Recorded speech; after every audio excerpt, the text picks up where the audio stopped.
மூலமாக இன்றைக்குரிய வேத வசனம் எப்படின்னா, manifestation and restoration of life.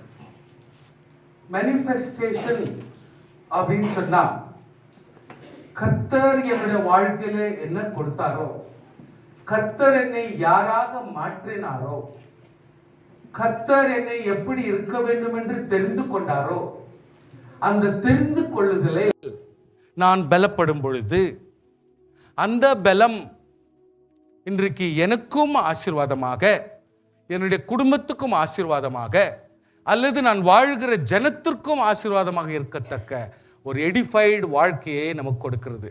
அதுக்கு தான் மேனிஃபெஸ்டேஷன் ஆஃப் காட்ஸ் க்ளோரி.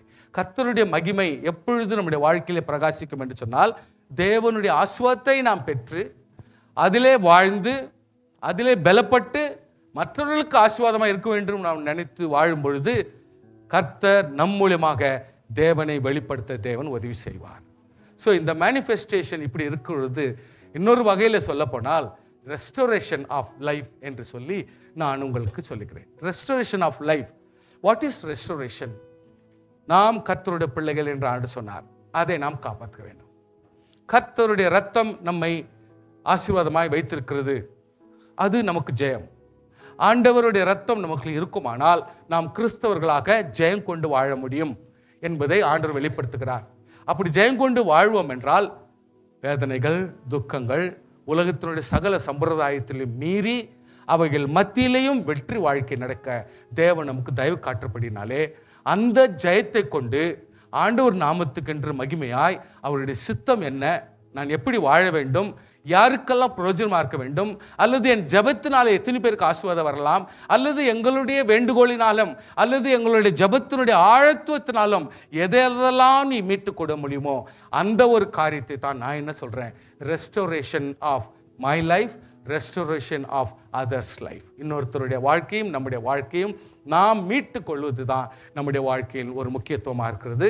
இன்றைக்கு திருவிருந்து கூட அதனுடைய நோக்கம்தான். கர்த்தர் நம்மை ரட்சித்தார், நம்மை நேசித்தார், நம்மை பலப்படுத்தினார், கிறிஸ்தவனாக மாற்றினார், அவருடைய இரத்தத்தினாலே கழுவினார்.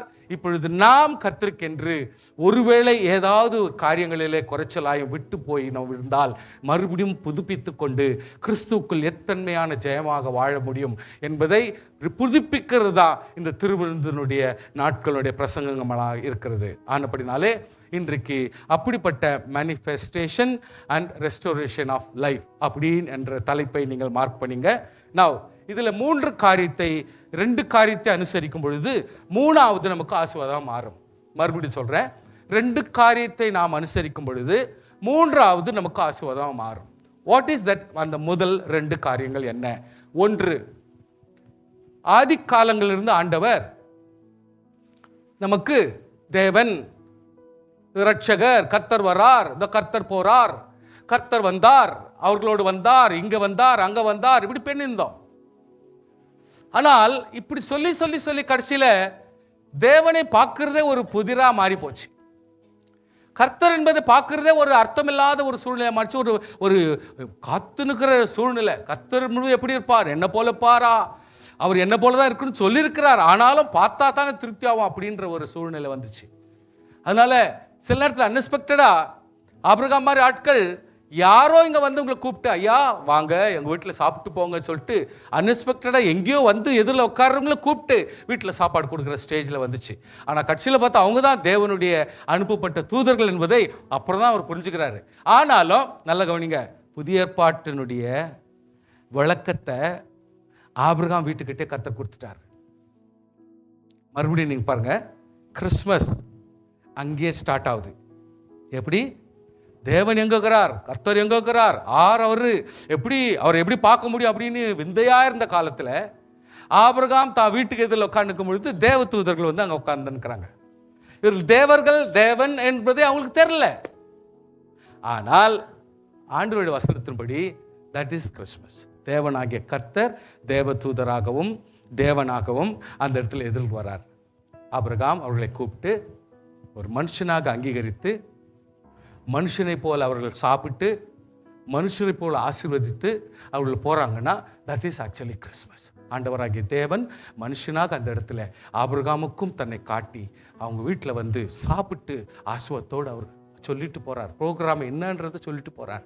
ஸோ இது மாதிரி விந்தையை காக்கும் பொழுது கர்த்தர் ஒவ்வொரு இன்சிடென்ட்லையும் ஒவ்வொரு நடக்கிற நடவடிக்கைகளிலையும் ஆண்டவருடைய விளக்கமும் இயேசு கிறிஸ்துவனுடைய விளக்கமும் அந்த இடத்துல கொடுத்து கொண்டே இருப்பார். அப்படினால் விசுவாசிகளே, நம்முடைய வாழ்க்கையில் இதை கொஞ்சம் ஆராய்ஞ்சு கொஞ்சம் உள்நோக்கத்தோடு பார்த்தால் விளக்கம் நன்றாய் புரியும். அப்படினாலே ரத்தம் ரத்தம் ரத்தம், இயேசு கிறிஸ்து அவருடைய ரத்தத்தை நம்ம கொடுத்திருக்கிறார், சுபாவத்தை கொடுத்திருக்கிறார், ரூபத்தை கொடுத்திருக்கிறார், ஆவியை கொடுத்திருக்கிறார், ஆத்மாவை கொடுத்திருக்கிறார். இவ்வளோ அவரது எல்லாத்தையும் நம்ம கிட்ட கொடுத்திருக்கிறார். எவ்வளோ ஒரு மேன்மையான ஒரு ஆவி, ஒரு சரீரம் என்பதை பாருங்கள். அப்படியானால் நாம் எவ்வளவு விசேஷித்த ஆட்கள். ஸோ நமக்குள்ளாக ஆண்டவராகிய கர்த்தர் ஒன்று அந்த ரத்தத்தின் மூலியமா இது திருவிருந்தாக்குறதுனால நான் லைஃப்னு சொல்றதை விட ரத்தமாய் சொல்லி கொண்டிருக்கிறேன். ஸோ ஒரு லைஃப் வந்து எதில் இருக்குது? ரத்தத்தில் இருக்குது. ஒரு ரத்தம் தான் ஒரு மனுஷனுடைய லைஃபுக்கு கவுண்டிங்.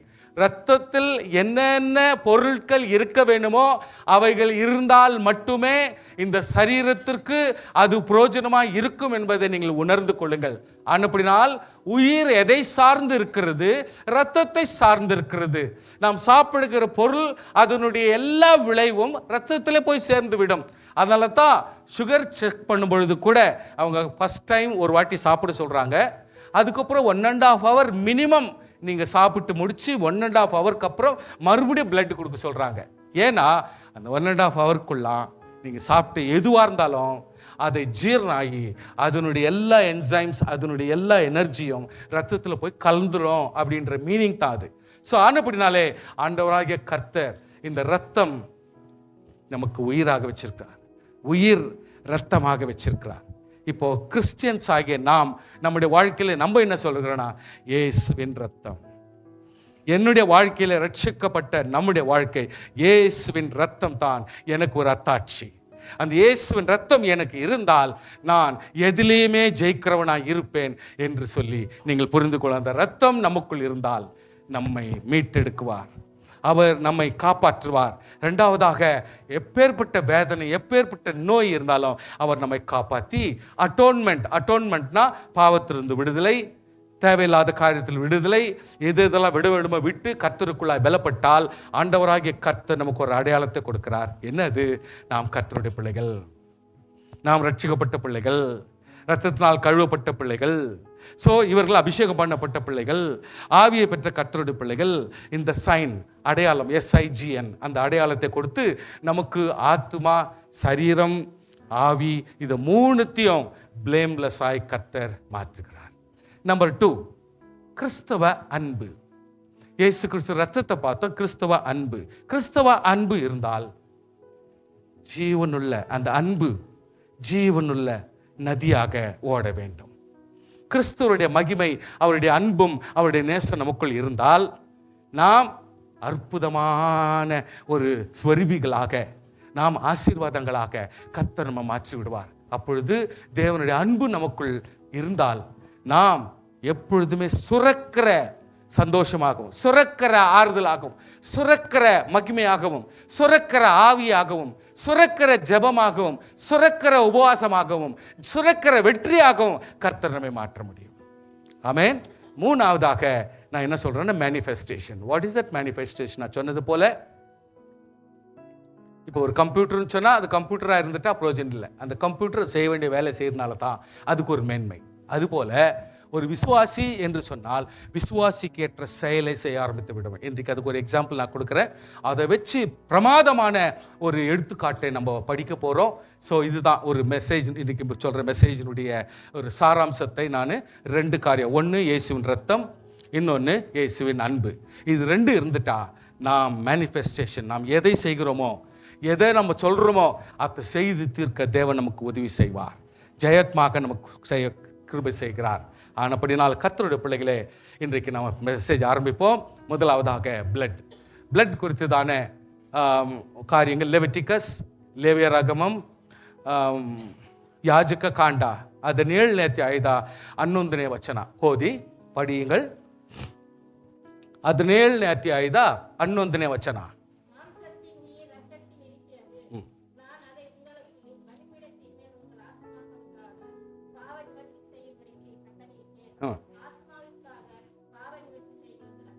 ஆமென். ஸோ இதில் முக்கியமான 2 சென்டென்ஸ் அருமையாக இருக்குது. ஒன்று, மாமிசத்தின் உயிர் இரத்தத்தில் இருக்கிறது.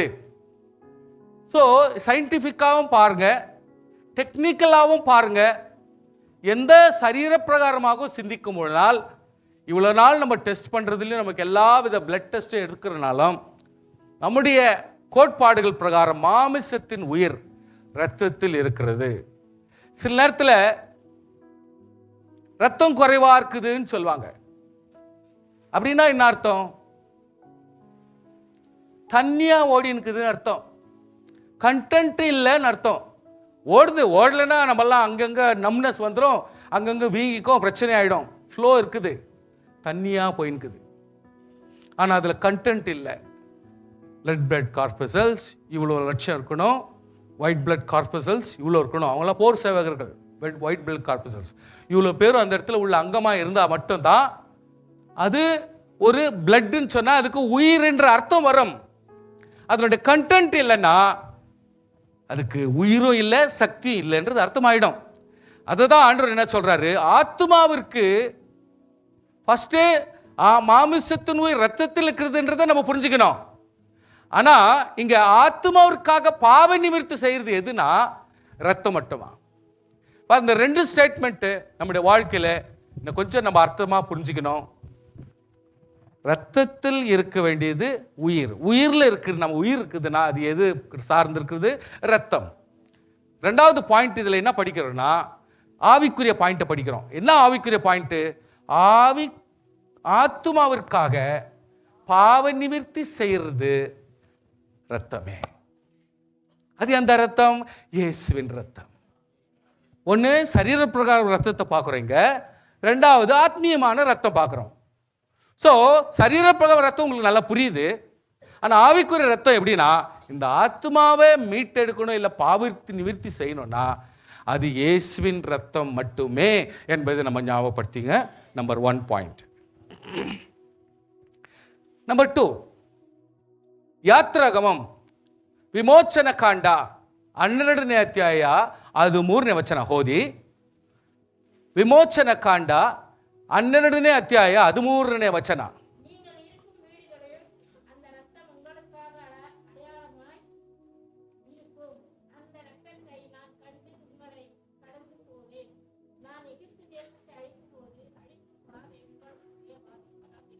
ஓகே, கவனிங்க ஐயா. நீங்கள் இருக்கும் வீடுகளில் அந்த ரத்தம் உங்களுக்கு அடையாளமாக இருக்கும். ஆதி காலங்களிலே எகிப்து தேசத்திலே ஆண்டவர் இந்த சிம்டம்ஸ் கொடுக்கிறார். ಕನ್ನಡದಲ್ಲಿ ಓದಿ. ವಿಮೋಚನ ಕಾಂಡ 12:13ನೇ ವಚನ.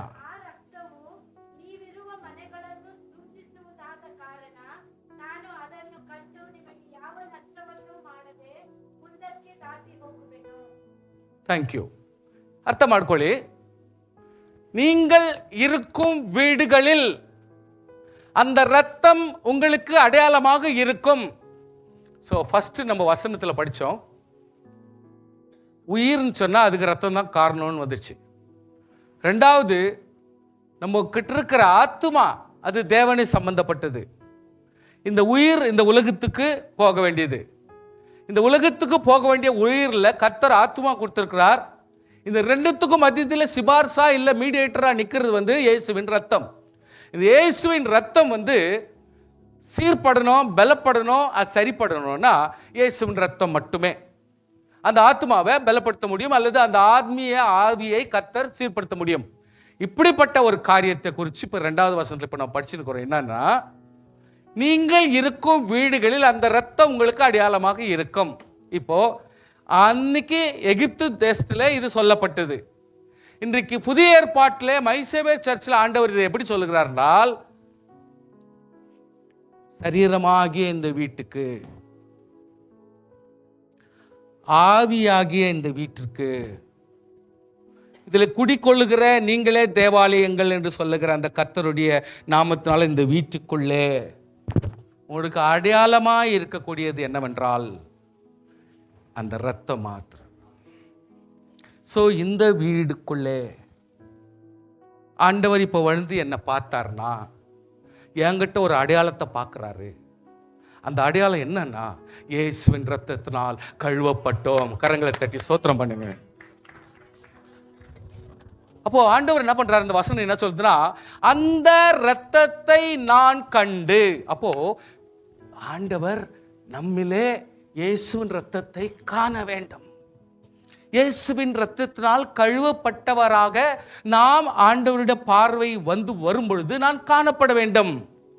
அப்படி பார்த்து அவர் ஒவ்வொருவராய் கடந்து போவார்.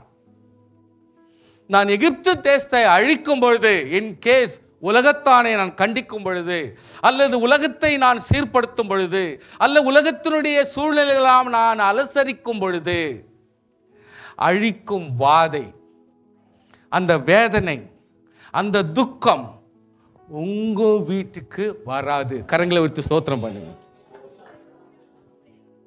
ஸோ திருவிருந்தில் கற்றுக்கொள்கிற மூணாவது பாயிண்ட், இந்த உடம்பு, இந்த வீடு இரத்தத்தினாலே அடையாளப்படுத்த வேண்டும். இரத்தத்தினால், இயேசுவின் இரத்தத்தினாலே கழுவப்பட்டது என்று அவர் வந்து பார்க்கும் பொழுது அவர் காண வேண்டும். அப்படி கண்டுகொள்ளும் பொழுது நாலாவது பாயிண்ட் இதிலே எப்படி கிடைக்குதுன்னா, ஆண்டவர் உலகத்தை நியாயத்திற்கும் பொழுது, நல்ல கவனிங்க, ஆண்டவர் உலகத்துக்கு செகண்ட் கமிங்ல வந்து செயல்படும் பொழுது, அல்லது ஆண்டவராகிய கர்த்தர் உலகத்தானே அல்லது ரமேஷ் நகரை ஒரு பெரிய அழிவில கொண்டு வந்து எடுத்துன்னு போவேன்னு சொல்லும் பொழுது, உன் சரீரத்தை அவர் அற்புதமாய் காப்பாற்றுவார். அது அவருடைய காரியம். ஹல்லேலூயா. உங்களுக்குள்ள அந்த வாதை வராது இருக்கும். எப்படி வசனம் எவ்வளவு கிளியரா பேசப்படுது. அனுப்பினால் விசுவாசிகளை நீங்கள் சோர்வுக்குள் இடம் கூடாதபடி தைரியப்படுங்கள். ஸோ ಮೊದಲನೇ ತೆಸಲೋನಿಕರಿಗೆ 5ನೇ ಅಧ್ಯಾಯದ 23ನೇ ವಚನ. ಫಸ್ಟ್ ಥೆಸಲೋನಿಯನ್ಸ್ ತೆಸಲೋನಿಕರಿಗೆ 5ನೇ ಅಧ್ಯಾಯ 23ನೇ ವಚನ ಓದಿ. 5ನೇ ಅಧ್ಯಾಯ 23ನೇ ವಚನ. ಆಮೇನ್, ಆಮೇನ್.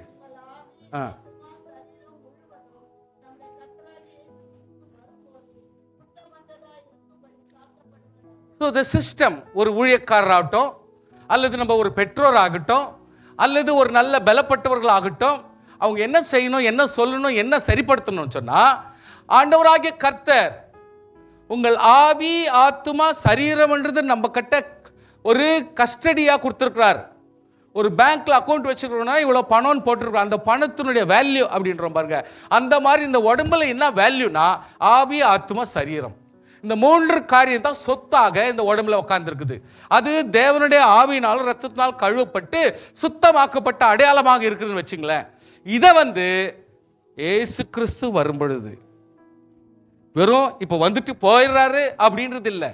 ஆண்டவர் அப்பப்போ இன்ஸ்பெக்ஷன் வந்துன்னு போறாரு, ஆண்டவர் உங்க ரோடு பக்கமா வராரு, உங்க வீட்டு பக்கமா வராரு அப்படின்னு நம்ம சொல்றது மட்டும் இல்லை. அவர் கடைசியாக நம்ம எடுத்துக்கொள்ள வரும்பொழுது மட்டும் நாம் குற்றமற்றவர்களாய் இருக்கும்படி காக்கப்படுவதாக. எதை? ஆவி, ஆத்மா, சரீரம். ஸ்தோத்திரம் பண்ணுங்க பார்க்கலாம். அல்லேலூயா, ஸ்தோத்திரம். இப்போ நம்மளுடைய இப்படிப்பட்ட பலப்பட்ட விசுவாசிகள் எதில் நம்ம கொஞ்சம் கவனம் கொடுக்கணும் அப்படின்ட்டு இந்த இடத்துல சொல்லப்படுகிறது. பிலிப்பದವರಿಗೆ 2ನೇ ಅಧ್ಯಾಯದ 1ರಿಂದ 5 ஓதி சத்தமா வாசிங்க, கொஞ்சம் எடுத்து வாசிங்க. யாருன்னா பிலிப்பியன்ஸ் 2ஆம் அதிகாரம் 1 முதல் 5 வசனங்கள். யாதொரு ஆறுதலும், யாதொரு தேறுதலும், ஐக்கியமும், உருக்கமான பட்சம், இரக்கங்களும் உண்டானால் ஏக சிந்தையாய், ஏக அன்புள்ளவர்களாய் இருக்கிறேன். பாருங்க, கிறிஸ்துவனுடைய, இருங்க ஒரு நிமிஷம், கிறிஸ்துவனுடைய இருங்க ஒரு நிமிஷம். இயேசு கிறிஸ்துவனுடைய இரத்தத்தினால் கழுவப்பட்ட உயிர், இயேசு கிறிஸ்துவின் இரத்தத்தினால் சுத்திகரிக்கப்பட்ட உடம்பாய் நாம் இருப்போமானால், ஆண்டவருடைய நாமத்திலே அவர் இரத்தத்தினாலே நமக்கு ஜெயம் கொடுக்கிற தேவனுக்குள்ளாக எந்த ஒரு சூழ்நிலையிலும் கிறிஸ்துவுக்கு சாட்சிகளாய் நாம் வாழும் பொழுது ஆண்டவர் ஜெயத்தையும் வெற்றியும் இயேசு கிறிஸ்து வரும் வரைக்கும் நம்மை காப்பாற்ற போதுமா இருக்கிறார். அதை நாமும் காப்பாற்றிக்கணும். அட் த சேம் டைம் இந்த உலகத்தில் இருக்கிற நாள் வரைக்கும் நாம் எப்படிப்பட்ட ஒரு ஆவிக்குரிய வாழ்க்கையை நாம் நடத்தி செல்ல வேண்டும் என்று சொன்னால், ஆறுதல் உண்டானால் அந்த ஆறுதல், அன்பிலே தேற்ற முடியுமானால் அந்த தேறுதல், யாதொரு ஐக்கியம், நம்முடைய ஃபெலோஷிப், நம்முடைய ஐக்கியம் இருக்குமானால் அதில் யாதொரு உருக்கமான பட்சம், அவங்களுக்காக கொஞ்சம் சிரமம், அவங்களுக்காக கொஞ்சம் இறக்கம், அவங்களுக்காக ஒரு ஓட்டம், அவங்களுக்காக ஒரு உதவி, இப்படி பல காரியங்கள் பட்சமாய் செய்ய முடியுமானால், கொஞ்சம் இறக்கம் செய்ய முடியுமானால், அல்லது ஏக சிந்தை, அவங்க மனசு நம்ம மனசை புரிஞ்சுக்கின்னு அதே மாதிரி இருக்க முடியுமானால், ஏக அன்பு அவர்கள் நேசித்து செயல்பட முடியுமானால், இசைந்த ஆத்துமாக்களாய் படிங்க, ஒன்றையே சிந்தித்து ஆண்டவருடைய சந்தோஷம் நிறைவாக்குங்கள். ஒண்ணு எப்படி பண்ணக்கூடாதுன்னா, செய்யாமல் மனத்தாழ்மையினாலும் தங்களிலும் மென்மையாக எண்ண வேண்டும். வெறும் நம்மளது மட்டும் பார்க்காதபடி பிறருக்காரனு நோக்கி வைக்க வேண்டும்.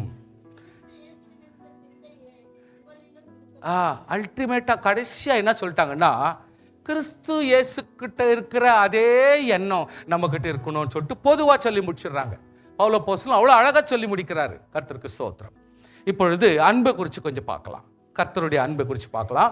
ಮೊದಲನೇ ಯೋಹಾನನು 4ನೇ ಅಧ್ಯಾಯದ ಅದರ 6ನೇ ವಚನ. ಮೊದಲನೇ ಯೋಹಾನನು, ಫಸ್ಟ್ ಜಾನ್ 1 யோவான் 4ஆம் அதிகாரம் 16 முதல் 18 வசனங்கள் வாசிங்க. ஆமென். தேவன் அன்பாகவே இருக்கிறார். It's a statement. ஸ்டேட்மெண்ட் மட்டும் எப்பொழுதுமே மறக்க கூடாது. தேவன் அன்பாகவே இருக்கிறார். Very good. Very good. ஹல்லேலூயா. வாசி.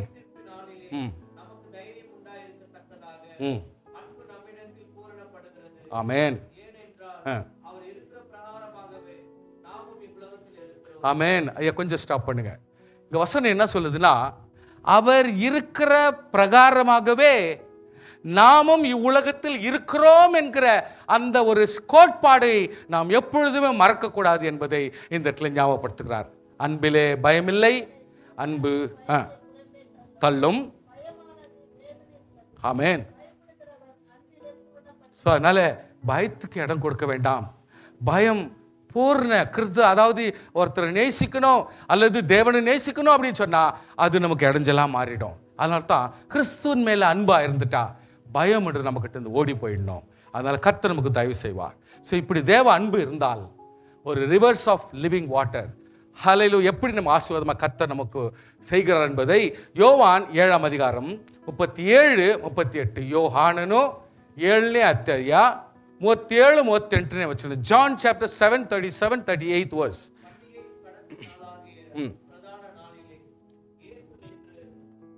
சத்தமிட்டு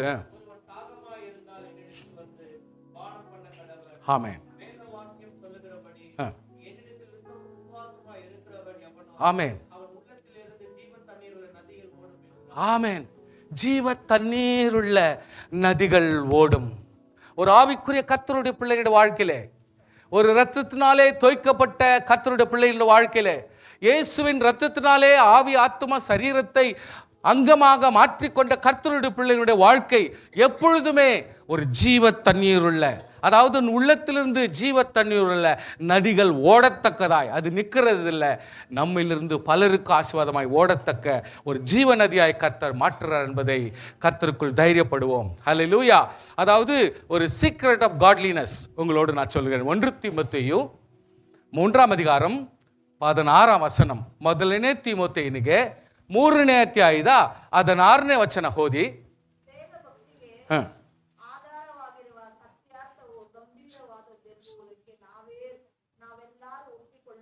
ಹೌದು.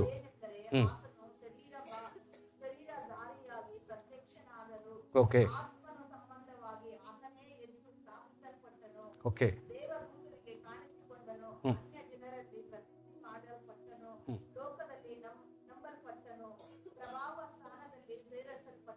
ஆமென்.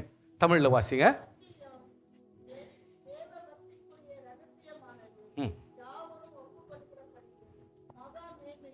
எஸ்.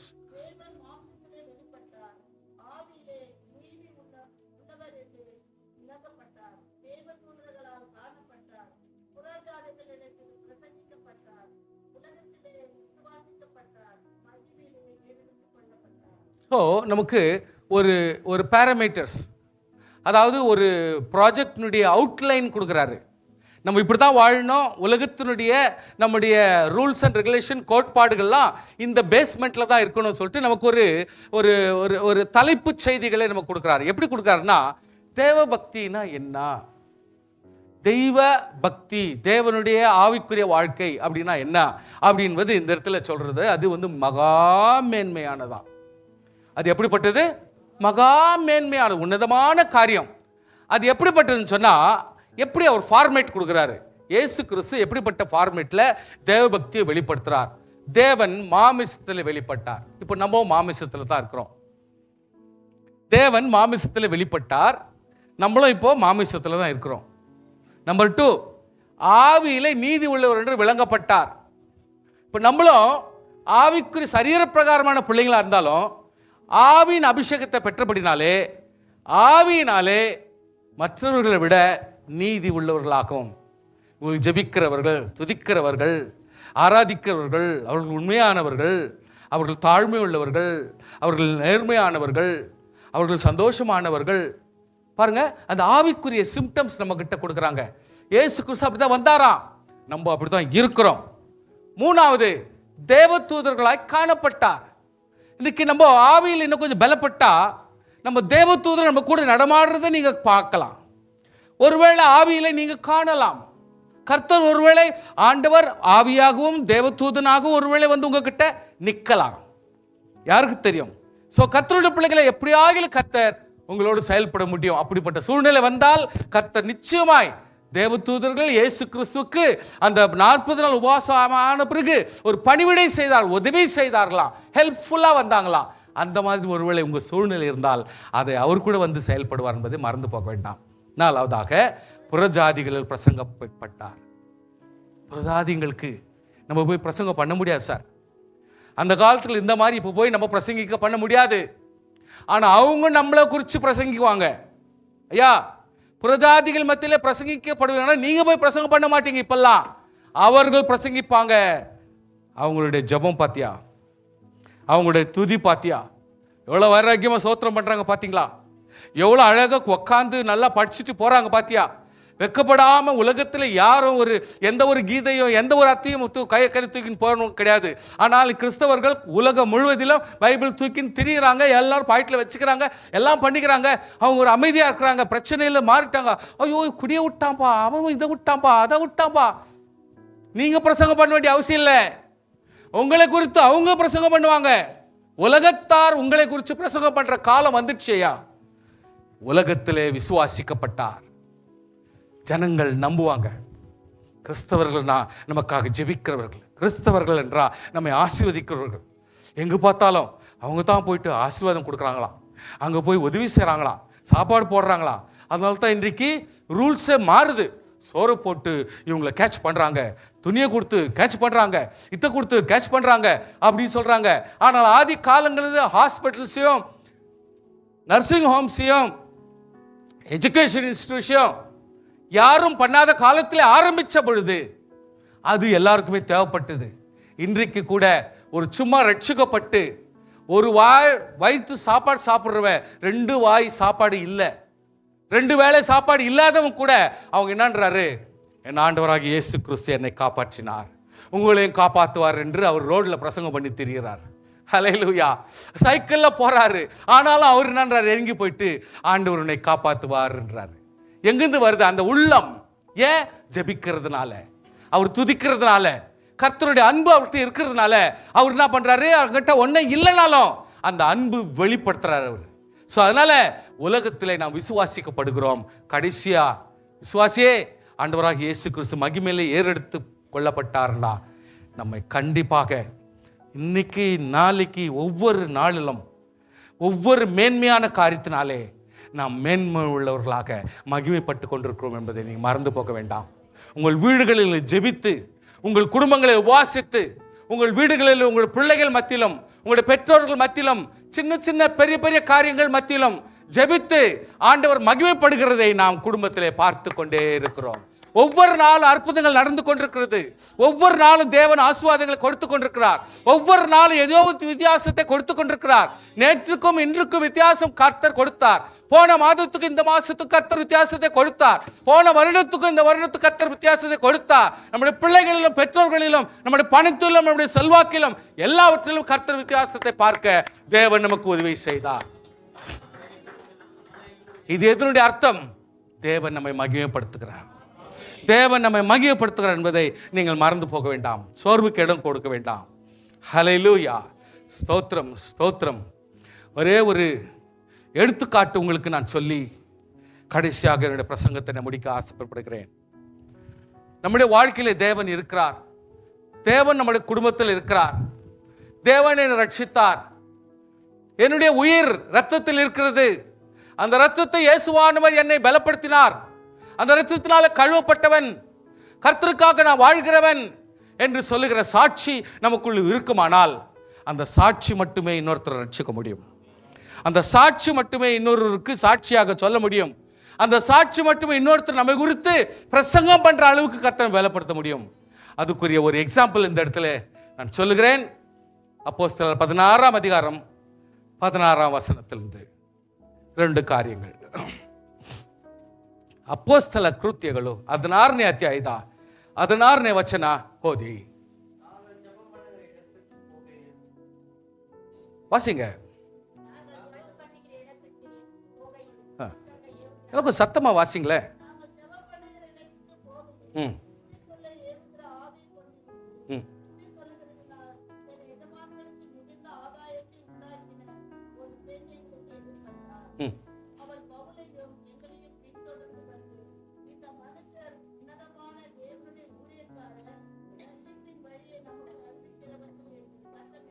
சரி, நீங்க படிக்கிறவங்க அப்படியே இருங்க. நான் திரும்ப சொல்றேன். அப்போ நீங்க திரும்ப நெக்ஸ்ட் கண்டினியூ பண்ணுங்க. கொஞ்சம் நீங்க இந்த ஒரு இல்லஸ்ட்ரேஷன் வந்து ரொம்ப அழகா இருக்குது. இந்த வருடத்தினுடைய துவக்கத்துக்கு, நம்மளுடைய ஆவிக்குரிய ஒரு வளர்ச்சிக்கு, அல்லது நான் கர்த்தருடைய பிள்ளை என்கிறதை நிரூபிக்கணும்னா எப்படிப்பட்ட நிரூபணம் என்னுடைய வாழ்க்கையில் இருக்கணும்னு சொன்னா இப்படிப்பட்ட ஒரு எக்ஸாம்பிள் நம்முடைய வாழ்க்கையில் இருந்தால் நலமா இருக்கும் என்று சொல்லி ஆசையிலே இதை நாம் படிக்கிறோம். இப்போ பவுலும் சீலாவை குறித்து தானே ஒரு விவரம் தான் இது. இவங்க வந்து ரெகுலரா சில பேர் கூடுறதுனால நான் ஒண்டி அந்த அக்கா என் வீட்டில் நான் கூடிக்குவேன். சப்போஸ் இப்போ ஒரு 4-5 பேர், ஒரு 8-10 பேர், அல்லது ஒரு 500 பேர், ஒரு 1000 பேர் கூடுறதாச்சுன்னா ஏதோ ஒரு பர்டிகுலர் இடத்துல போயிட்டு கூடுவாங்க. அப்போ பழக்கமா எப்பவுமே கூடுற மாதிரி ஒரு இடத்துல கூடுறதுனால பவுலும் சீலாவும் அவங்க போயிட்டு ஒரு இடத்துல கூடிக்கிறாங்க. இவங்க லீடரா இருக்கிறாங்க, மற்றவங்க எல்லாம் வந்து ஜெபம் பண்றாங்கன்னு வச்சுங்களேன். இப்படி இவங்க ஜெபம் பண்ற போகும் பொழுது குறி சொல்ற ஒரு அம்மா, இந்த அம்மா குறி சொல்ற ஆவி, நல்லா கவனிச்சுங்க, என்ன ஆவி பேர் என்னங்க? கொஞ்சம் உஷாராக்கணும். குறி சொல்ற ஆவி. குறி நாம பண்ணீங்க. குறி குறிப்பை சொல்லுகிறது. ஒருவரை குறித்த குறிப்பு சொல்லுகிறது. அந்த குறிப்பை விவரிக்கிறது. தனக்கு தெரிந்த குறிப்பை அறிவிக்குது. யார் அது? பிசாசனுடைய ஆவி. ஒரு பிசாசனுடைய ஆவி ஒருவரை குறித்து அறிவிக்குது. ஸோ இது வந்து டேஞ்சர் பிடிச்ச வேலை. அது எவ்வளவு தூரத்துக்கு உண்மை பொய்ன்றது ரெண்டாவது. ஆனால் பிசாசனுடைய ஆவி வந்து அந்த ஒரு காரியத்தை செய்யுது, அந்த ப்ரோக்ராம், அந்த ஒரு வேலையை செய்யுது. என்ன வேலை? குறிப்பை சொல்றது. ஒருத்தர் குறித்ததான குறிப்பை சொல்றது, குறி சொல்றது. ஸோ இதை வந்து ஆவியினாலே, ஒரு அசுத்த ஆவி, அல்லது ஒரு காலையில் வந்துட்டு இந்த மாதிரி இப்படி அப்படி நடக்க போகிற சொன்னாலும் சரி, அல்லது எதை குறித்து யாரை குறித்து எதை சொன்னாலும் சரி, இது குறியை சொல்லுகிற விஷயமா இருக்கிறது. இப்போ இப்படி சொல்ற ஒரு அம்மா எப்பொழுதுமே இப்படி போறப்போ அவங்களும் பிடிக்கிறாங்க, ஜபத் பண்றது அவங்க போறாங்க. அந்த டைம்ல இந்த அம்மா எங்கேயோ ஒரு இடத்துல மூவ் ஆயினுக்கும் திடீர்னு அவங்கள பார்த்த உடனே அவங்களுக்கு ஒரு திடீர்னு ஒன்று சொல்ல தோணும்.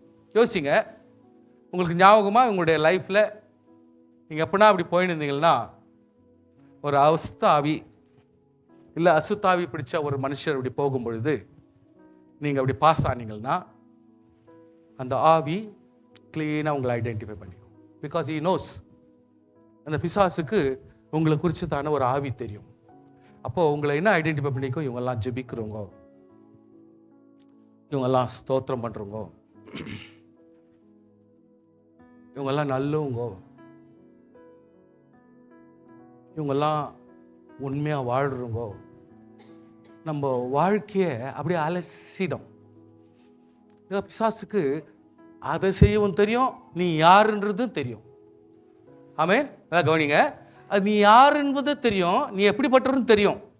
அதனால தான் சம்டைம்ஸ் சில நேரத்தில் சில இடத்துங்களில் யாராவது ஒரு அப்படிப்பட்ட காரியங்கள் சொல்லுவார்களா, இல்லை வெடிகாலத்தில் எதனா சொல்லிப்பாங்களா, நீங்கள் போய் இதில் நிற்காதீங்க. ஏன்னா you will be identified. Identify ஆகிறது மட்டும் இல்லை, நம்ம நிற்க வேண்டிய அவசியம் இல்லை, நம்மளுக்கு அந்த வேலை இல்லை. ஆமென். அதை நான் உங்களுக்கு கொஞ்சம் அடையாளமாக நான் சொல்கிறேன். ஸோ நம்ம யாருக்கிட்டையும் ஐடென்டிஃபை பண்ண வேண்டிய அவசியம் இல்லை. நாம் கர்த்தருடைய பிள்ளைங்களுக்கு ஆண்டவருக்கு தெரியும், எனக்கும் தருது. அவங்க சொல்லி தான் தரணுன்ற அவசியம் எனக்கு இல்லை. ஸ்தோத்திரம், ஹல்லேலூயா. அவங்க சொல்லி தான் எனக்கு தரணும் அவசியம் இல்லை. அதுதான் இந்த பவுல் சீலாவுடைய வேலையாக இருக்குது. குறி சொல்லுகிறதுனால் தன் எஜமானுக்கு மிகுந்த ஆதாயத்தை உண்டாக்கின ஒரு பெண் எங்களுக்கு எதிர்பட்டாள். ஸோ விசுவாசிகள் எப்பொழுதுமே இந்த இடத்துல கொஞ்சம் ஞாபகம் பண்ணிக்கணும்.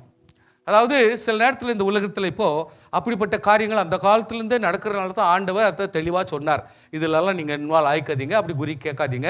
அவங்ககிட்ட போய் டிவைன் அதாவது என்ன இருக்குது, அதாவது இந்த மாதிரி ஒரு காரியம் நடக்குதா, என் வாழ்க்கையில் என்ன நடக்கும் அப்படின்றதெல்லாம் அவங்ககிட்ட கேட்காதீங்க. ஏன்னா உங்களுடைய தலையெழுத்தை மாற்றுகிற கர்த்தர் ஒருவர் நமக்கு இருக்கிறார். ஸ்தோத்திரம்.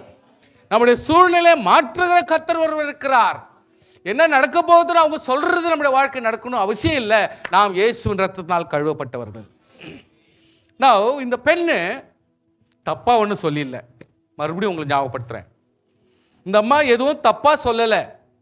ஆனால் இவர் போகும்போது வாழும்பொழுதும் இந்த அம்மா சொல்ற ரெண்டு விஷயம் என்னன்னா, இந்த மனுஷர் உன்னதமான தேவனுடைய ஊழியக்காரர். அப்படித்தானே? கரெக்ட் தானே? இவர் சொன்னது ஒன்றும் தப்பு இல்லை. ரெண்டாவது என்ன சொல்லுது, ரட்சிப்பின் வழியை நமக்கு அறிவிக்கிறார்கள். ஆமென். இந்த ஆள் பவுல் அப்போஸ்தலனும் இவங்களும் என்ன செய்யறாங்கன்னா, ரட்சிப்பின் வழியை நமக்கு அறிவிக்கிறார்கள்ன்ற அடையாளத்தை குறிக்குது. இவங்க யாரு, என்ன வேலை செய்யறாங்க, இந்த ரெண்டு காரியத்தை அந்த ஆவி சொல்லுது. சோ என் ஆண்டவராகிய கர்த்தர் நம்ம யார் என்பதை அறிந்து கொண்டால் போதும், நம்ம என்ன செய்யறோன்றத கர்த்தர் அறிந்தால் போதும். இதை ஒரு ஆவி சொல்ல வேண்டிய அவசியம் இல்லை, ஒரு ஆவி புரிஞ்சுக்கணும்னு அவசியம் இல்லை, இதை போய் நம்ம குறி கேட்க வேண்டிய அவசியமும் இல்லை, நம்ம குறியா யாருக்கும் சொல்ல வேண்டிய அவசியம் இல்லை. ஹல்லேலூயா.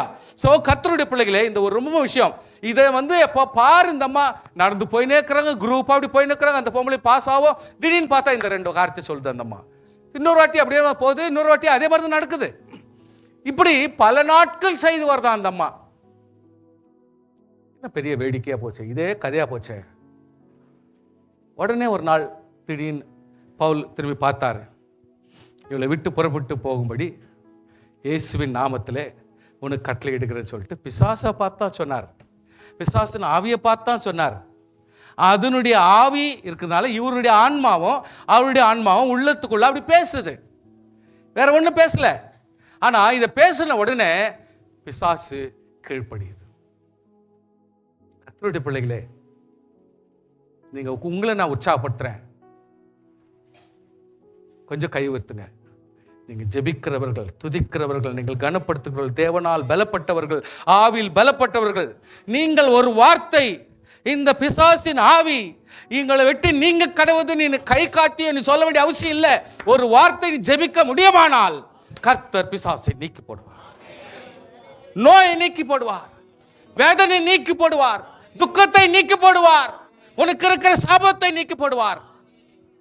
உன்னால் ஆகும், உன்னால் ஆகும், உன்னால் ஆகும் சிஸ்டர், ஆகும், உன்னால் ஆகும். இன்றைக்கு பவுல் அப்போஸ்தலன் உண்மையில கர்த்தாவே ஜெபத்தை கேட்கிறீரா, நான் செய்யற ஊழியம் நியாயம்தானா அப்படின்னு டவுட் பட வேண்டிய அவசியம் இல்லை. நாம் ஜெபிக்கிறவர்கள் எதுல டவுட் படாதீங்க, உங்களை கொண்டு கர்த்தர் நடத்துவார். இந்த இடத்துல அப்படிதான் சொல்லுது, செஞ்சாரு, எதுக்கு எஸ்டேட் பண்ணாதீங்க, தயங்காதீங்க. பலவீனம் இருந்தா பலவீனத்தை பார்த்து சொல்லுங்க, நோய் இருந்தா நோயை பார்த்து சொல்லுங்க, உங்களுக்கு என்ன தேவை அந்த தேவை பார்த்து கர்த்தர் சொல்லுங்க, கர்த்தர் உங்கள் ஜெபத்தை கேட்பார். பிசாசு போயிடுச்சு, ஆவி போயிடுச்சு, ஆவி போயிடுச்சு. ஆனால் அந்த ஆவி செஞ்ச வேலை என்னன்னா, குறி சொல்ற வேலை. எப்போ அந்த அம்மா கிட்ட அந்த ஆவி போயிடுச்சோ, ப்ரோக்ராம் அதாவது போர்ட்ஃபோலியோ அதனுடைய வேலை குறி சொல்ற வேலையும் நின்று போச்சு. இந்த அம்மா தெளிவாகி போச்சு. இப்போ இந்த அம்மா தெளிவாயிட்டாங்க. இந்த நடக்கிற கதை எங்கன்னா மார்க்கெட் பிளேஸ்ல நடந்துனுக்குது உங்க கதை. இதுதான் ஒரு பெரிய சமாச்சாரம். இந்த விஷயம் எங்க நடந்துனுக்குதுன்னா மார்க்கெட் பிளேஸ்ல நடந்துனுக்குது.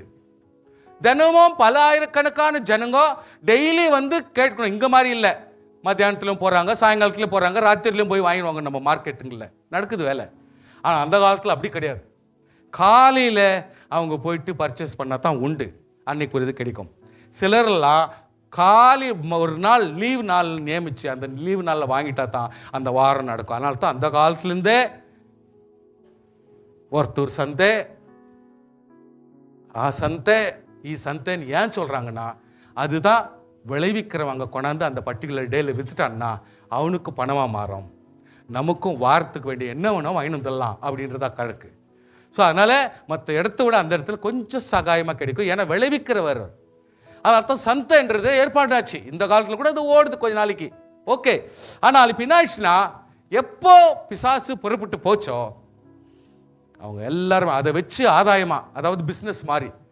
நான் ஒரு இடத்துல நான் அந்த மாதிரி கேள்விப்பட்டுக்கிறேன். நான் தர்மராஜா கோயில் ஸ்ட்ரீட் சிவாஜி நகரில் நாங்கள்லாம் ஒரு 8th 9th 10th படிக்கும் பொழுது அங்கே வந்து ஆர்பிஎம் ஸ்கூல் கிட்ட தான் எங்களோட பஸ் வரும். அங்கே வந்து நிற்கும். அந்த இடத்துல ஒரு ரோட்லேயே சும்மா ஒரு ஸ்க்ரீன் மாதிரி போட்டுட்டு ஜனங்க வந்து கியூ நின்றுட்டு இவ்வளோ காசுன்னு கொடுத்துட்டு அது உள்ளே போனவொன்னே ஒரு ஆள் அங்கே நின்றுக்குன்னு உட்காந்து சேரில் உட்காந்து அவருக்கு சொல்கிறாராம். என்ன நடக்க போகுதுன்னு சொல்லுவாராம். நீ அங்கேயே ரோட்லேயே ஒரு காம்பவுண்ட் போட்டு அவங்க பண்ணிக்குவாங்க. இது நான் அங்கேயே ஒரு வாட்டி கேள்விப்பட்டிருக்கிறேன். இப்படியெல்லாம் நம்ம பஸ்ஸுக்கு நிற்கும் பொழுது இந்த மாதிரி நடக்குதுன்றதை புரிஞ்சுக்கிறேன் நான். ஸோ இப்படி ஆதாயம், அதாவது பிஸ்னஸ் பண்ணுறாங்க. அதனால இந்த இடத்துல அதே மாதிரி தான் பிஸ்னஸ் போயிடுச்சு. இப்போ அந்த மாதிரி நல்ல பொம்பளையா மாறி போச்சு. இப்போ அந்த கதை அங்கேயே ஸ்டாப் ஆயிடுச்சு.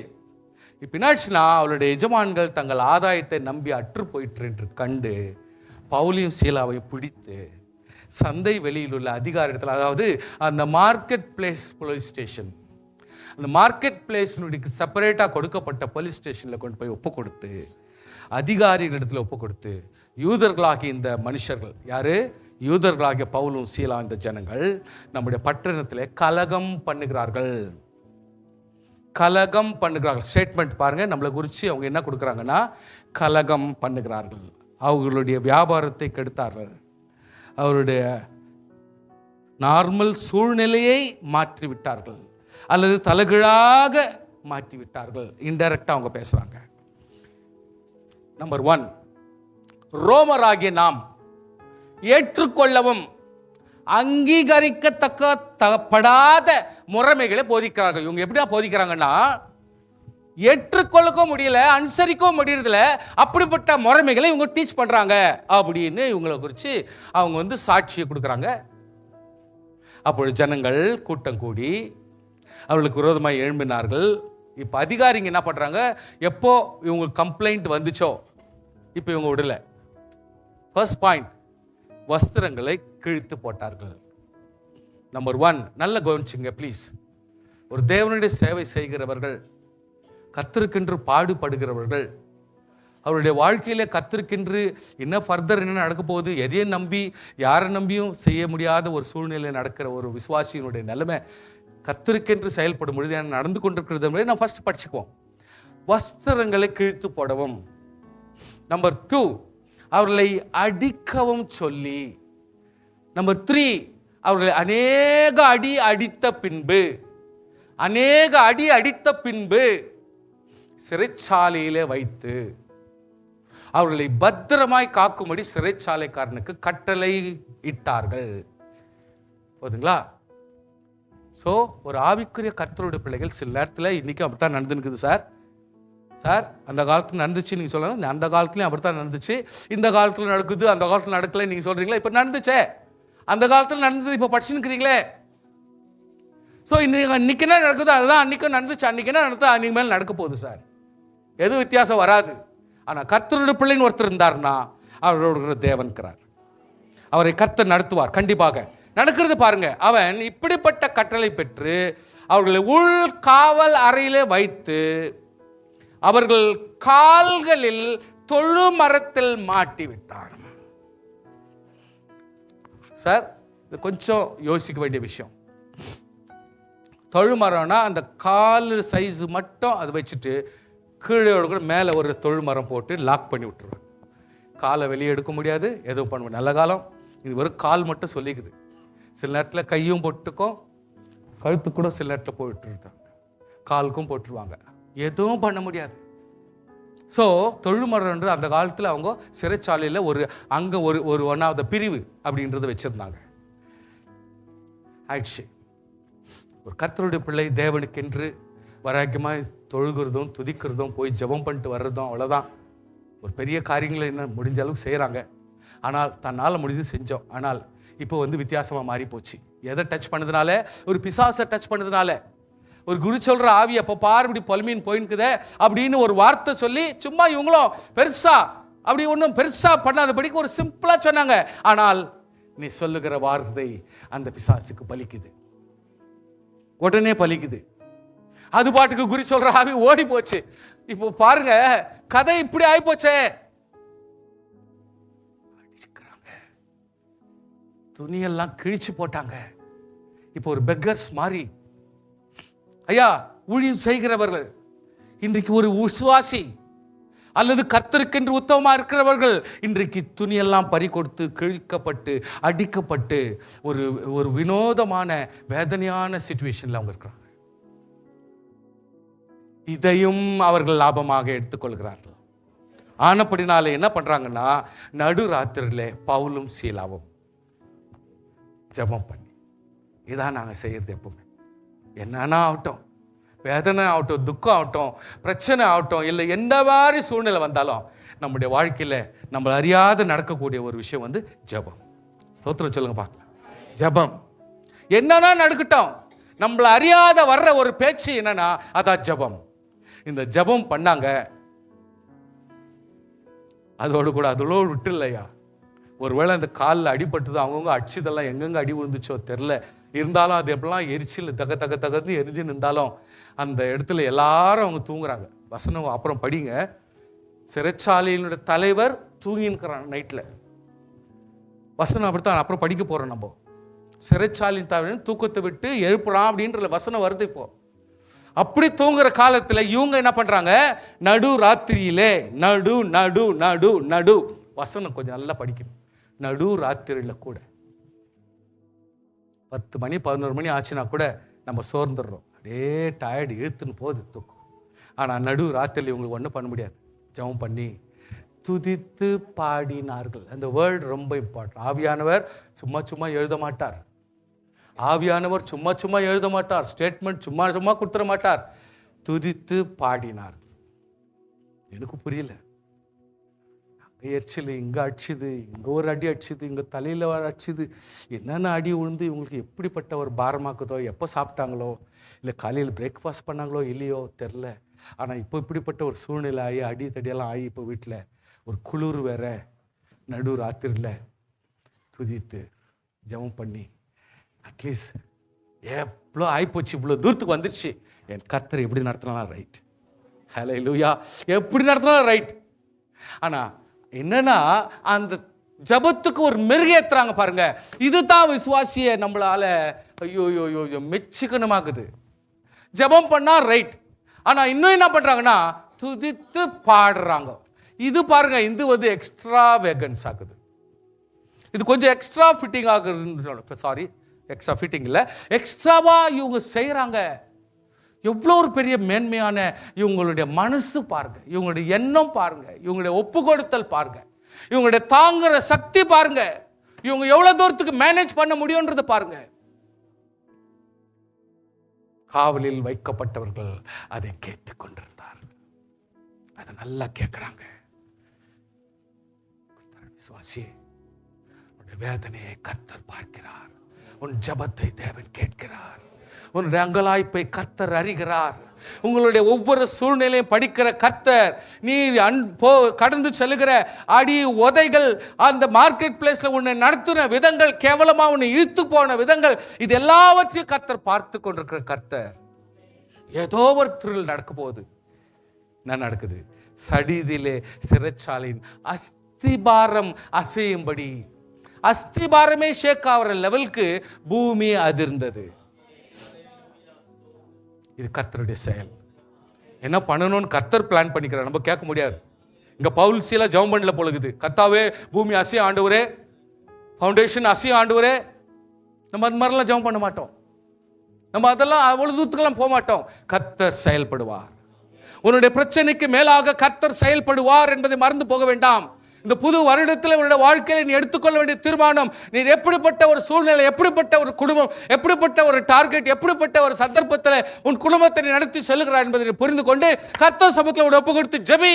கர்த்தர் எதை கொண்டு அசைக்க போகிறார், எதை கொண்டு ஆசைக்க போகிறார், எப்படிப்பட்ட ஒரு சூழ்நிலை நடத்த போகிறார், எப்படிப்பட்ட உயர்வை கர்த்தர் கொடுக்க போகிறார் என்பதை ஆண்டவர் டிசைட் பண்ணுவார். கர்த்தர் கொடுப்பார். பூமி அசைஞ்சிச்சு. நம்பர் 2, கதவுகள் திறந்தது. நம்பர் 3, கட்டுகள் கழந்து போயிடுச்சு. இன்னைக்கு தொழுமரம் மாட்டி வச்சது கழண்டு போயிடுச்சு. 27ஆம் வசனம் சொல்லுது, காரன் நித்திரை தெளிந்து கதவுகளை திறந்திருக்கிறதை கண்டு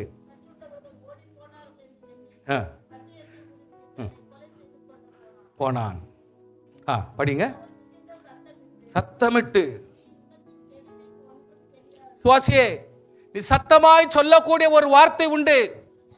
நாம் கர்த்தருடைய பிள்ளைகள், நமக்காக தேவன் செயல்படுகிறவர், வருஷம் முழுவதும் நமக்காய் செயல்படுகிறோம் என்பதை கரங்களை வைத்து சோத்திரம் பண்ணுங்கள். உங்களுடைய வேலை ஆகட்டும், உங்களுடைய திருமணம் ஆகட்டும், உங்களுடைய டார்கெட் ஆகட்டும், எந்த காரியமா இருந்தாலும் தேவன் உங்களுக்காக செயல்படுவார். தேவன் உங்களுக்காக செயல்படுவார். அவர் பூமி அசைப்பாரோ அல்லது கர்த்தர் கட்டுகளை எடுத்து போடுவாரோ இல்ல என்னென்ன பண்ணுவாரோ அவருடைய இஷ்டம் தான். உண்மையா இருந்தால் போதும், உத்தமமா இருந்தால் போதும், தேவன் உன்னை கைவிட மாட்டார். இப்ப பேசுறதுக்கு ஒரு போல்ட்னஸ் இருக்குது. சிறைச்சாலைக்காரனே, who is the சிறைச்சாலைக்காரன்? ஞாபகப்படுத்துகிறேன் சார், உங்களை ஞாபகப்படுத்துறேன்.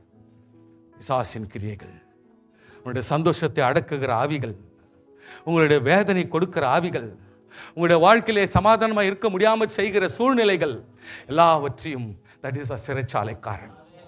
சிறைச்சாலையில போட்டுறான். ஸ்தோத்திரம் பண்ண முடியல, துதிக்க முடியல, ஆராதிக்க முடியல, சமாதானமா இருக்க முடியல, நிம்மதி இல்ல, ஆரோக்கியம் இல்ல, பணத்துல சாப்பிட முடியல. கர்த்தர் பெரியவர், உன்னை கைவிட மாட்டார். ஹல்லேலூயா. அவர் கைவிட மாட்டார். உடனே உங்களுக்கு ஒரு கெடுதியும் செய்யாதீங்க. நாங்கள் இங்கே தான் இருக்கிறோம், நாங்கள் ஓடி போக மாட்டோம், நாங்கள் எங்கேயும் போக மாட்டோம். அப்போ தான் இன்னைக்கு நம்ம தீபம் கொளுத்த வேண்டிய அவசியம் இல்லை சார். அந்த இருளுக்கு நம்ம தீபம் கொளுத்த வேண்டிய அவசியம் இல்லை. இன்னைக்கு சிறைச்சாலைக்காரன் தீபத்தை கொளுத்துறான், வெளிச்சத்தை கொண்டாடுறான். ஆமென். ஓடி நடுநடுங்கி பவுலுக்கும் சீலாவுக்கும் முன்பாக விழுந்து, சார் பவுலுக்கும் சீலாவுக்கு முன்பாக விழுந்து அவர்களை வெளியே அழைத்து பாருங்க, சிறைச்சாலையிலிருந்து வெளியே கொண்டாடுறாங்க. they have the confidence. கர்த்தருடைய பிள்ளைங்கன்னா இவங்க ஓட மாட்டாங்க. அவங்களே சொல்றாங்களே, நீங்க ஓடாதீங்க, நாங்க ஓடுறது இல்ல, இங்கதான் இருக்கிறோம், நீ பயப்படாத. நாங்க ஓடுற ஜனம் இல்ல, கர்த்தரை தொழுகிற ஜனம், ஆராதிக்கிற ஜனம், கவலைப்படுறதுக்கு ஒண்ணு இல்லை, நாங்க இங்கே தான் இருக்கிறோம், நீ பயப்படாத. ஆமென். சொல்ல கொடுக்குற அவனை பார்த்து பவுல பசு சொல்றாரு, நோ நோ நோ, நீ ஃபியர் பண்ணாத, நீ பயப்படாத, நாங்க எங்க தாக்குறோம். வேதனைகள், துக்கங்கள், மன கஷ்டங்கள் எவ்வளவு வந்தாலும் சரி, சுவாசியே, பவுலாகே நீ சொல்ல வேண்டிய வேலை என்ன தெரியுமா? நாங்கள் ஜெபிக்கிற வண்ணமாக ஜெபித்துக் கொண்டிருப்போம், துதிக்கிற வண்ணமாக துதித்துக் கொண்டிருப்போம், உபவாசிக்கிற வண்ணமாக உபவாசித்துக் கொண்டிருப்போம், நாம் ஆராதிக்கிற வண்ணமாக ஆராதித்துக் கொண்டிருப்போம், நாங்கள் இருக்கிற வண்ணமாகவே இருக்கிறோம். யூ டோன்ட் வரி, நீ உன்னை கெடுத்துக்காத. நம்ம அவங்களுக்கு ஆறுதல் சொல்றோம். ஹல்லேலூயா. நம்ம ஆறுதல் சொல்றோம். உடனே அவர்கள் வெளியே அழைத்து வந்து, இப்ப அவங்க சொல்றாங்க ஸ்டேட்மெண்ட் பாருங்க, ஆண்டவ மாறு இருக்காருங்க, ஆண்டவன் மாறு. முதல்ல யாரா இருந்தாங்க, இப்ப யார் அவங்க? சுவாசியே, உன்னை ஆண்டவன் மாறாக மாத்துகிற கர்த்தருக்கு ஸ்தோத்திரம். உன்னை ஆண்டவன் மாறாகவே கர்த்தர் உங்களை மாத்துகிற தேவன் என்பதை மறக்கப்படலாம். உன்னை உதறி போடு, உங்களுடைய துக்கப்படுத்தி உங்களை ஆதரவு இல்லாம பண்ணி, உங்களுடைய சமாதானம் இல்லாம பண்ணி நீ ஒருவேளை இருப்பாயானால் அவர்கள் புரிஞ்சுக்குவாங்க. ஆண்டவர் சொல்வார், என் பிள்ளை கவனிச்சியா, தாக்குறாங்க, சோத்திரம் பண்றாங்க, பட்டினி பசி இருந்தாலும் அவங்க எதையுமே என்கிட்ட பிளேம் பண்ணிக்கிறது இல்லை, இருக்கிறத வச்சு சமாளிச்சுன்னு போறாங்க. நானும் அவர்களை விட்டு கொடுக்க மாட்டேன். அவர்கள் இஸ்ரவேல் ஜனங்கள். ஹல்லேலூயா. இன்னைக்கு அவங்க என்ன பண்றாங்க? ஆண்டவன் மாறே. நம்ம யாரா போயிட்டோம்? இப்போ ஆண்டவன் மாறா மாட்டோம். மனுஷ மாறா இல்ல, மனுஷ மாறா இல்ல சார். மார்க்கெட் பிளேஸ்ல பிரசங்கம் பண்ணவனா இருந்தவன் இப்போ ஒரு ஆண்டவன் மாறா மாறிட்டோம். எப்படி? ரட்சிக்கப்படுவதற்கு நாங்கள் என்ன செய்ய வேண்டும்? கேள்வி எப்படி வருது? இப்போ நாங்க ரட்சிக்கப்படுற பாருங்க, யார் கேட்டது? இந்த ரட்சிப்பை குறிச்சு யார் கேட்டது? ரட்சிப்பை குறிச்சு இப்ப நம்ம பேச வேண்டிய வேலையே இல்லை. ஆனா அவங்களுக்கு எல்லாமே தெரியுது சார். அதனால தான் அவரு ஸ்பிரிச்சுவல் சப்ஜெக்டுக்கு உடனே வர்றார். ஒரு ஜெயில் அதிகாரி ஸ்பிரிச்சுவல் சப்ஜெக்டுக்கு ஃபர்ஸ்ட் அப்படியே இறங்குறார். எப்படி இறங்குறார்? ஆண்டவன் மாறே, ரட்சிக்கப்படுவதற்கு நாங்க என்ன செய்ய வேண்டும்? நான் பாவ மன்னிப்பு படுவதற்கு என்ன செய்ய வேண்டும்? நான் சுகமடைவதற்கு என்ன செய்ய வேண்டும்? இல்ல உங்களை போல மாறுவதற்கு நான் என்ன செய்ய வேண்டும் என்ற ஸ்டேட்மெண்ட்ஸ் வருது. இப்போ அதற்கு அவர்கள் கர்த்தராகிய இயேசுவை விசுவாசி, அப்பொழுது நீ உன் வீட்டார் ரட்சிக்கப்படுவீர். ஆமென், ஸ்தோத்திரம். உடனே ஒரு சந்தர்ப்பம் அவனுக்கும் அவன் வீட்டில் இருந்த யாவருக்கும் கர்த்தருடைய வசனத்தை போதிக்கிறாங்க. Is opportunity. கர்த்தர் நம்ம கொடுக்கிறார், உங்களுக்கு கொடுப்பார். ஹெசிடேட் பண்ணாதீங்க. Every time be ready. கர்த்தராகிய ரட்சிப்பை நீங்கள் எப்படி பெற்றீங்களோ அதை ஒரு கிளியராகவே ஒரு 5-6 ஸ்டேட்மெண்ட்ல மடமட நீங்க சொல்லிடுறதுக்கு ரெடியாகணும் எப்பொழுதுமே. அந்நேரத்தில் தானே அவர்கள் அழைத்து கொண்டு போய் அவருடைய காயங்களை கழுவினான். ஸ்தோத்திரம். ஹல்லேலூயா. ஒரு விசுவாசியாய் இருப்பது எவ்வளவு ஒரு மேன்மைன்னு பாருங்க. உங்களுடைய வாழ்க்கையில் நீங்க எத்தனையோ சந்தர்ப்பத்தை சந்திச்சிருப்பீங்க. உங்களுடைய துக்கம் மத்தியிலே தேவனாகிய கர்த்தர் எப்படி உங்களை உயர்த்துகிறார், உங்களை ஆசீர்வதிக்கிறார், உங்களை தைரியப்படுத்துகிறார், ஆறுதல் படுத்துகிறார், உங்களை கண்ணீரை துடைக்கிறார் என்பதை ஒவ்வொரு நாள் நம்முடைய குடும்பங்களில் எத்தனையோ காரியங்கள் நடந்து கொண்டே இருக்கும். கர்த்தர் நடத்துவார். இந்த இடத்துல காயங்களையும் கழுவி அவனுக்கு அனைவருக்கும் ஞானஸ்நானத்தை பெற்றுக்கொண்டார். See, complete restoration. What I'm saying, கர்த்தர் உன்னை மார்க்கெட் பிளேஸ்ல பிடிச்சது ஒரு தப்பு இல்லை. இன்னைக்கு விசுவாசியை உன்னை கொண்டு ஒரு ஜெயில் அதிகாரியும் அங்க இருக்கிற ஜெயில இருக்கிற கைதிகளும் இன்றைக்கு பிரசங்கத்தை கேட்டு அவள் எல்லாருமே ஞானஸ்நானம் எடுக்கிறதுக்கு காரணமாய் நீ மாறிவிட்டாய். கரங்களை தட்டி ஸ்தோத்திரம் பண்ணு. உன்னை கொண்டு கர்த்தர் செய்வார். இன்றைக்கு சுவிசேஷம் சொன்னாலும் நீ மார்க்கெட் பிளேஸ்ல எவ்வளவு நாள் பிரசங்கம் பண்ணாலும் அவங்கெல்லாம் ஞானஸ்தானத்துக்கு உன்னால வழிநடத்த முடியுமோ என்னவோ தெரியல. ஆனால் கர்த்தருடைய ரூட் பாருங்க. உனக்கு வந்த வேதனையே இன்னைக்கு ஆசீர்வாதமா கர்த்தர் மாற்றார். உனக்கு வந்த துக்கமே இன்றைக்கு உன் சட்டெல்லாம் பிச்சு போட்டாங்க, உன்னை காயப்படுத்துறாங்க, தொழுமரத்துல மாட்டினாங்க. No problem. இன்றைக்கு ஆண்டவர் உன்னை ரட்சிக்கவும் அவர்களை ஆசீர்வதிக்கவும் பாருங்க. இன் டர்ன் நம்ம என்ன பண்றோம்? அவர் ரட்சிப்பதற்கு காரணமாய் மாறுறோம். ஞானஸ்தானத்துக்கு காரணம், சமாதானத்துக்கு காரணமாய் நாம் மாறிவிட்டோம். கர்த்தருக்கு ஸ்தோத்திரம். பின்பு அவர்களை தன் வீட்டுக்கு கூட்டி கொண்டு போய் அவர்களுக்கு போஜனம் கொடுத்தார். at the night times, அந்த இரவு நேரத்திலே, அந்த ராத்திரி நேரத்திலே தானே ஒரு சகஜமான பிரதர்ஸ் மாதிரி ஆயிட்டாங்க, சகஜமான நண்பர்கள் மாதிரி ஆயிட்டாங்க. சகஜமா வீட்டுக்கு இட்டுன்னு போயிட்டு அவர்களுக்கு சாப்பாடு கொடுத்து தன் வீட்டார் அனைவரோடு கூட தேவனிடத்தில் விசுவாசமாய் மன மகிழ்ச்சியாய் இருக்க ஆரம்பித்து விட்டார். 2 நிமிஷம் எழுந்து ஜெபிக்கலாமா? கர்த்தரை நோக்கி ஸ்தோத்திரம் பண்ணலாமா? சுவாசியே, நீ ஒரு பவுலாய் இருந்தால், நீ ஒரு சீலாவாய் இருந்தால் சோர்வுக்கு இடம் கூடாதே, துக்கத்துக்கு இடம் கூடாதே, சஞ்சலத்துக்கு இடம் கூடாதே. நீ ஜெபிக்கிறவரானால், துதிக்கிறவரானால், உபாசிக்கிறவரானால், நீ கர்த்தரை கனப்படுத்துகிறானால் அஞ்சாதே. தேவன் உன்னை திடப்படுத்துகிறார். ஹல்லேலூயா. No problem. ஒரு வாழ்க்கையில் நம்ம எவ்வளோ காரியங்கள் நடத்தினாலும் சோர்வுன்றது வந்தே வருது, துக்கம்ன்றது வந்தே வருது. எத்தனையோ இடத்துல நமக்கெல்லாம் ஒரு மனசு கஷ்டம் வந்துருது. No problem. ஆனால் கர்த்தர் அதே ஆசீர்வாதமாய் மாற்றுகிற தேவனுக்கு ஸ்தோத்திரம். அதே அற்புதமாய் மாற்றுகிற கர்த்தருக்கு ஸ்தோத்திரம். அதே சமாதானமாய் மாற்றுகிற கர்த்தருக்கு ஸ்தோத்திரம். ஹல்லேலூயா, ஹல்லேலூயா. அதே ஆறுதலாய் மாற்றுகிற கர்த்தருக்கு ஸ்தோத்திரம். ஷர்ட் பெஞ்சு போச்சு, கால்கள் தொழுவத்துல மாட்டி போச்சு, நோ ப்ராப்ளம், அஞ்சாதே. கர்த்தர் உனக்காக செயல்படுகிற நேரம் வந்து விட்டது. உன்னுடைய துக்கம் அதிகமாயிடுச்சா? நோ ப்ராப்ளம், கர்த்தர் செயல்பட வேண்டிய நேரம் வந்துடுச்சு. ஹல்லேலூயா. உன்னுடைய போராட்டம் அதிகமாகி போயிடுச்சா? உன்னுடைய அசமாதானம் அதிகமாயிடுச்சா? டோன்ட் வரி, கர்த்தர் கிரியை செய்ய போகிற நாட்கள் வந்துச்சு. உன்னை ஆசீர்வதிக்க வேண்டிய நேரம் வந்துச்சு. பயப்படாதே, உன்னை கொண்டு கர்த்தர் ஆசீர்வாதம் மாற்றுவார். ஹல்லேலூயா, ஹல்லேலூயா. நம்முடைய தேவன் நம்மை ஆசீர்வதிக்க வல்லவர். இந்த வருஷத்திலே ஒரு தீர்மானத்தை எடுங்கள். கர்த்தாவே, எங்களுடைய வாழ்க்கை, எங்களுடைய ஜீவன், எங்களுடைய குடும்பம், எங்களுடைய பிள்ளைகள், எங்களுடைய தகப்பனார், எங்களுடைய டார்கெட், எங்களுடைய வேலைகள், எங்களுடைய பிரயாசங்கள், நாங்கள் எத்தனிக்கிற காரியங்கள், எங்களுடைய பிள்ளைகளுடைய திருமணம் அல்லது எங்கள் பிள்ளைகளுடைய வேலை, எங்கள் பிள்ளைகளுடைய சகல இம்ப்ரூவ்மெண்ட், இதெல்லாவற்றையும் நாங்கள் மனசுல வச்சு ஜெபம் பண்ணுகிறோம். கர்த்தாவே, ஒரு மாற்றத்தை கொடும், ஒரு வித்தியாசத்தை கொடும், ஒரு ஜெயத்தை கொடும், ஒரு அபிவிருத்தியை கொடும். அதனுடைய துவக்கத்தை நீர் தாரும் ஆண்டவரே. அவ்விசுவாசிகளை நாங்கள் ஆசீர்வதிக்க வேண்டும். அவ்விசுவாசிகளை நாம் ஆசீர்வதிக்க வேண்டும். நம்ம அறியாதவர்களுக்கு நாம் சமாதானம் கொடுக்க வேண்டும். அவர்களுக்கு நிம்மதி நாங்கள் காரணமாக இருக்க வேண்டும். நாங்கள் தோய்ந்து போவதில்லை, சோர்வுக்கு இடம் கொடுக்கறதில்லை. எங்கள் தேவனாகிய கர்த்தர் எங்களை ஆசீர்வதிக்க போதுமானவர். ஹல்லேலூயா. ஸ்தோத்திரம் பண்ணுங்க, ஜெபம் பண்ணுங்க. கர்த்தாவே, என்னை பயன்படுத்தும் ஆண்டவரே. இந்த வருஷத்துல நீர் பயன்படுத்தும் ஆண்டவரே.